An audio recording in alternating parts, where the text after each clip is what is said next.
President Obama's Theology, the theology of President Obama's Christian theocracy. Part 9, Black Liberation Theology's ultimate goal. Well, we're continuing to talk about President Obama's theology of hope. And we're beginning to really understand what's driving this man's political, social, and cultural policies in America. Well, let's look at what is the ultimate goal of Black Liberation Theology. In light of what we have been saying thus far in this series, we must ask, what is the goal of Black theology of liberation? All that Black theologians are asking for is freedom and justice. No more, no less. In asking for this, the Black theologians turn to Scripture as the sanction for their demand. Black liberation theologians do not intend to allow the church, whether it is white or black, to evade this responsibility. It cannot say that the poor are in poverty because they will not work, or that they suffer because they are lazy. This is why there's been such an outcry from the black political community when these things are said about entitlements.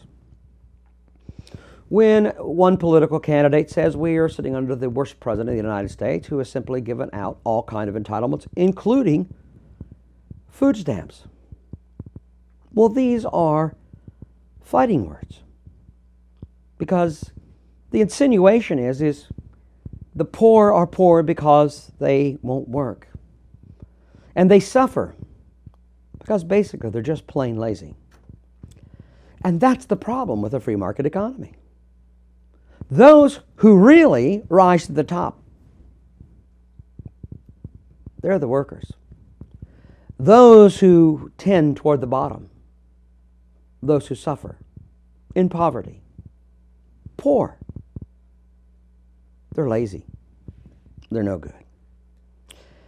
And thus entitlements within a free market economy is destructive. The concept of a welfare state is going to eventually evolve into an all-powerful government in which the people are going to be ultimately dependent upon the state. And so that is opposed to a true free market economy. But that concept of a free market economy is opposed by liberation theology.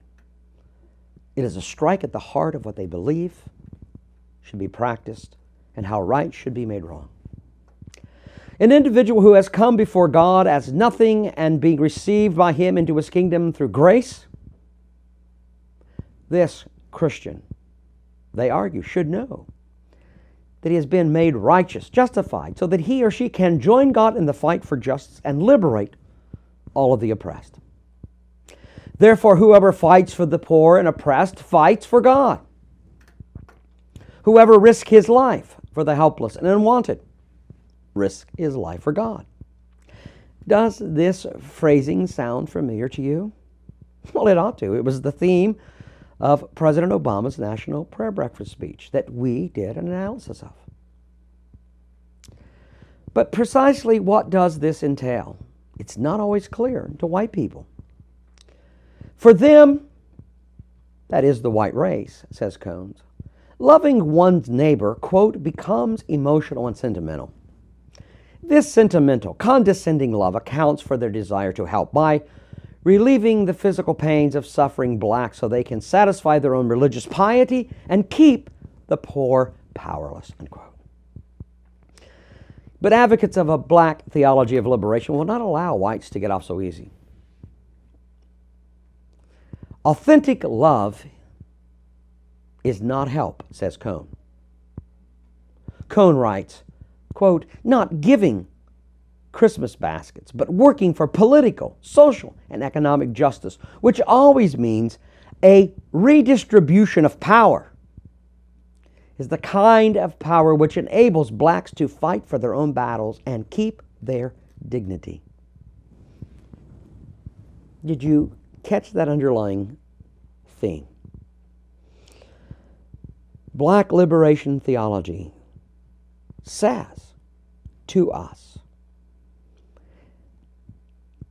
the welfare of individuals, of Christianity, taking food to the poor. That's not authentic love. It's not giving because they feel sorry for the condition that they find others in. Thus, he uses the concept of giving the Christmas baskets, a basket of food that the poor people might have something to eat during the holiday season. That's not authentic love. That's just trying to be passive and to pacify their heart and mind at the indignities that their fellow man suffers. And so they relieve their guilty conscience through giving Christmas baskets. No, true, authentic love is motivated to seek political, social, and economic justice. It is a redistribution of power. Well, when you have a redistribution of power, you have a redistribution of wealth to make the power equal. Again, do you hear the underlying Marxist philosophy? All must share power equally. All must have the same economic benefits. So we must redistribute the wealth of the wealthy. Those who have gained wealth through the free market economy. We must change that economic system in order that wealth is distributed equally. But you know, the problem with that is they don't explain it to you that as any status system rises to its point of being an intolerant status society, they never bring people who are the poor and oppressed up to the level of those who have.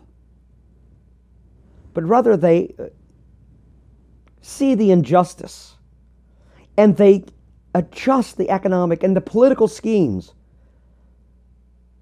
by redistribution of power and wealth, and they bring those individuals to the level of the poor and the oppressed, so that they can equally share in their oppression,